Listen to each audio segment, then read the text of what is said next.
सगळ्यांचं आरक्षण त्या ठिकाणी संपवायचं आहे।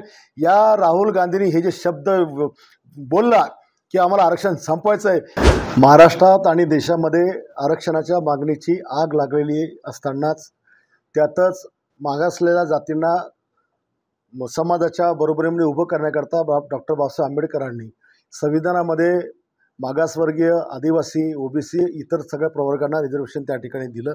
आणि असं असताना काँग्रेसचे ज्येष्ठ नेते राहुल गांधी यांनी विदेशामध्ये जाऊन माझ्या देशातलं रिझर्वेशन आम्हाला संपवायचं आहे अशा प्रकारचं वक्तव्य त्या ठिकाणी केलं। म्हणजे काँग्रेसचा खरा चेहरा आणि त्याच्या पोटातली मळमळ त्यांनी त्या ठिकाणी ओकून दाखवली।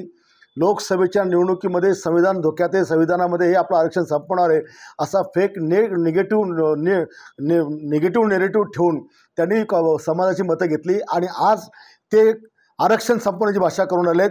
म्हणजे 100% त्यांना मागासवर्गीयांचं, आदिवासींचं, ओबीसींचं सगळ्यांचं आरक्षण त्या ठिकाणी संपवायचं आहे। या राहुल गांधींनी हे जे शब्द बोलला की आम्हाला आरक्षण संपवायचं आहे, माझं आव्हान आहे की या राहुल गांधीची जो जीभ छाटेल त्याला 11 लाखाचं बक्षीस मी माझ्या वतीने त्या ठिकाणी देईल। महाराष्ट्रातील सर्व बातम्यांचे विश्वासार्ह व्यासपीठ, सकाळच्या सर्व सोशल मीडिया प्लॅटफॉर्मला लाईक, फॉलो आणि सबस्क्राईब करा। तसंच सर्व नोटिफिकेशनसाठी बेल आयकॉन प्रेस करायला विसरू नका।